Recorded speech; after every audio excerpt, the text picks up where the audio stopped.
बिस्मिल्लाहिर्रहमानिर्रहीम अस्सलामुअलैकुम। Welcome to Abbas health YouTube channel. उम्मीद करता हूँ कि सब खैरियत से होंगे।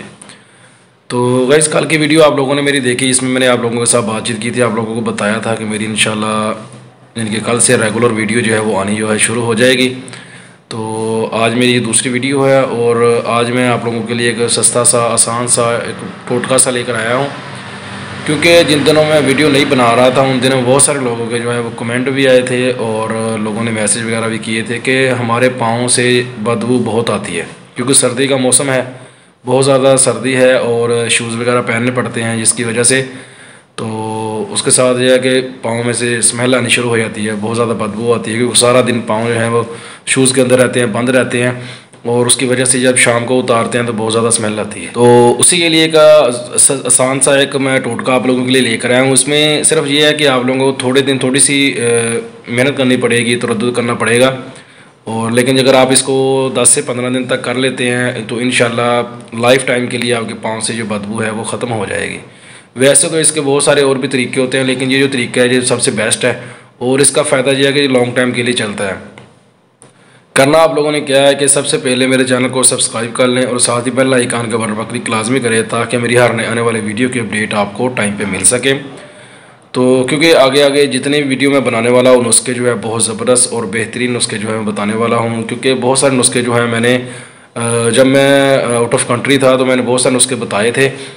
उनमें से बहुत सारे नुस्खे ऐसे हैं जो अभी तक मैंने बताए नहीं हैं, क्योंकि उधर इतना टाइम नहीं था, तो मैंने इसलिए सोचा कि जब पाकिस्तान चला जाऊंगा तब मैं नुस्खे जो हैं वो आप लोगों को बताऊंगा, क्योंकि इधर आके नुस्खे बताने का एक मकसद ये भी था कि इधर आके मैंने मेडिसिन भी सेल करनी थी। अगर किसी ने इन नुस्खों में से कोई भी नुस्खा ख़रीदना हो तो वो मुझसे रब्ता भी कर सकता है, व्हाट्सअप के ऊपर कर सकता है। नंबर जो है मैंने अपना डिस्क्रिप्शन बॉक्स में दिया हुआ है, वीडियो के अंदर भी मेरा नंबर जो है वो आप लोगों को मिल जाएगा। तो करना आप लोगों ने क्या है कि आते हैं अपने नुस्खे की तरह। इसमें आप लोगों ने क्या करना है, आसान सा इसका हल है। बैंगन आप लोगों ने ले लेना है, एक बैंगन ले लें, एक बैंगन डेली का रोज़ का यानी कि एक बैंगन आप लोगों ने लेना है। उसको आप लोगों ने काट के यानी कि उसके छोटे छोटे पीस कर लें, पीस करके उसको पानी में आप लोगों ने फेंक देना है। इतना पानी ले लें कि जब किसी भी बर्तन में जब वो पानी आप डालें तो आपके दोनों पाँव उस पानी के अंदर डूब जाने चाहिए, यानी कि इतना पानी आप उस एक बैंगन में किसी भी पतीले वगैरह में डाल के उसको बैंगन में उसमें इतना पानी डाल देना है कि जब वो आप किसी टब वगैरह में या किसी और बर्तन में, किसी ऐसे बर्तन में आप डालें जिसको आप नहाने के लिए यूज़ करते हैं, तो आपके दोनों पाँव जो हैं वो उसके अंदर जो है डूब जाने चाहिए, इतना पानी होना चाहिए।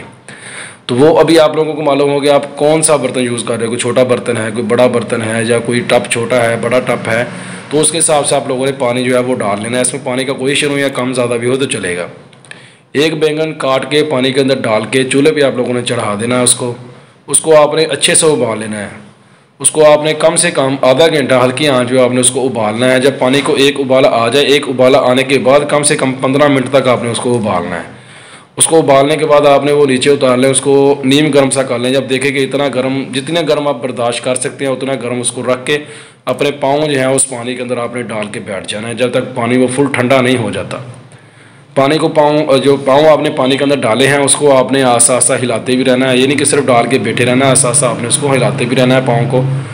रोज़ आपने ये अमल करना है, ये 10 से 15 दिन तक ये अमल आप कर लें तो इंशाल्लाह आपका जो मसला है, इसका बदबू का मसला है पाँव के में से जो आती है जिन लोगों के शूज़ पहनने की वजह से, तो कुछ लोगों में तो बदबू आती है, बहुत ज़्यादा आती है, इतनी ज़्यादा आती है कि उनके पास बाद में बैठना बहुत ज़्यादा मुश्किल हो जाता है।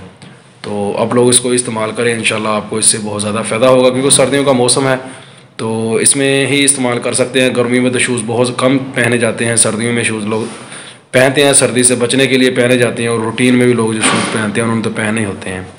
तो इसको आप इस्तेमाल करें, इंशाल्लाह आपको इससे बहुत ज़्यादा फ़ायदा होगा। तो ये थी आज की वीडियो, उम्मीद करता हूँ कि आप लोगों को पसंद आई होगी।